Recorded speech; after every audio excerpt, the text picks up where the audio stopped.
When the Russian invasion of Ukraine began, everyone, including Putin, thought the war would last no more than 2 weeks. These days, the first year of the war is over, and the magnificent defense of the Ukrainian army has plagued the Russian army, which on paper seems mighty. In recent months, conflicts in Ukraine have been intensely taking place in the city of Bakhmut in the Donetsk region. Bakhmut has no strategic importance geographically, but the inability of the Russian army to break through the Ukrainian defense here and the restriction of the Russian army's mobility made this small city the ultimate target for Putin. The first year of the war is over, and Russia has no gains yet, so the invasion of Bakhmut means for Putin to regain his fallen charisma and his popularity within Russia. But Putin's wish seems unlikely to come true. Ukrainian defense units are blocking almost every attack of the Russians, and as a result, the resistance of the Russian soldiers is broken. We have seen the most obvious example of this again these days. Ukrainian defenders repelled 81 attacks of Russian invaders in Bakhmut last day. The Russian Federation is focusing its large-scale war effort against Ukraine to conduct offensives in the Kupiansk, Lyman, Bakhmut, Avdiivka, and Shakhtarsk directions. In the past day, Ukrainian defense units repelled 81 invading attacks in these areas.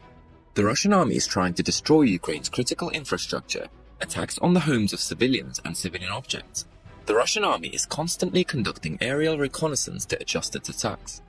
In the past 24 hours, Russian forces have carried out 13 airstrikes and 5 missile strikes using Shahed-136 UAVs, targeting civilian infrastructure.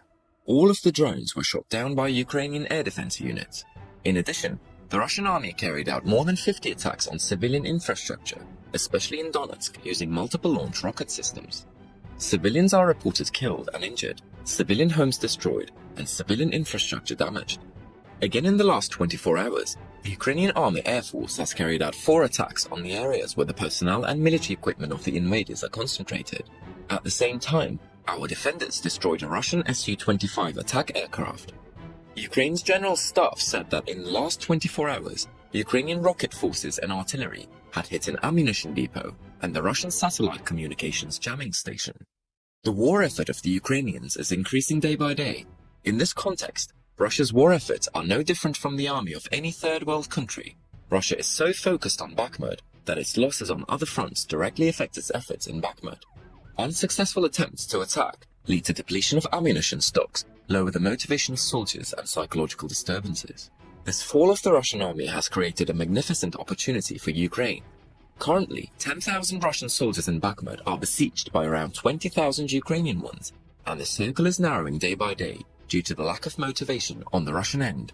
Apart from the Russian army, the Wagner troops here are in a state of collapse. Wagner lost an average of 20,000 men during the Battle of Bakhmut.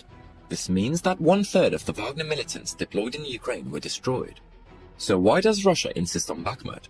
According to the Russian army, if the Ukrainian defense in Bakhmut is overcome, the advance in Donetsk will accelerate. Although Russia annexed Donetsk, Luhansk, Zaporizhia, and Kherson, it has regressed in these 4 regions. But the Ukrainian defense is not just about the forces in Bakhmut. In addition, the Ukrainian offensive units prepared for the spring have not arrived in the region.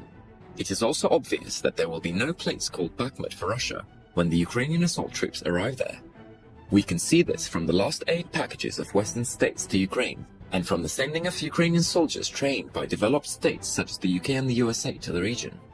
So how will the war take shape from now on? The second year of Russia's full-scale invasion of Ukraine began with intense fighting along the southern and eastern front. Ukraine and the government of President Volodymyr Zelensky, surviving despite difficulties and armed with increasingly advanced NATO weapons, considers 2023 the year of victory. Russia is thought to have already embarked on its spring offensive, hoping to take control of the rest of the eastern Donetsk and Luhansk regions. But few analysts believe President Vladimir Putin's forces have the training, supplies, or combined arms support to do so. The defenders of Ukraine hope to inflict as much pain on the Russians as possible as they prepare their own counterattack. Kiev's spring offensive could focus on the southern front to cut off Russia's land access to Crimea, or retake control of part of the Donbass it has lost since 2022. There is no hope for peace talks as neither side is willing to make concessions. The course of the war will decide whether to restart negotiations later in the year and on whose terms. An operationally overwhelming but costly Russian spring offensive is expected in the coming months, which will most likely fail to capture the entire Donbass region. The feedback we got from Ukrainian generals, as well as Western defense analysts, is that it was probably rushed, launched before it was really ready, before mobilized reservists were brought in to bring the troops back. It is predicted that the Russians will be able to make some gains, but it seems unlikely that the Russians will be able to push all of the Donbass. If the Russian military can do that, then the Ukrainian military can basically try to lock them out and freeze the conflict there.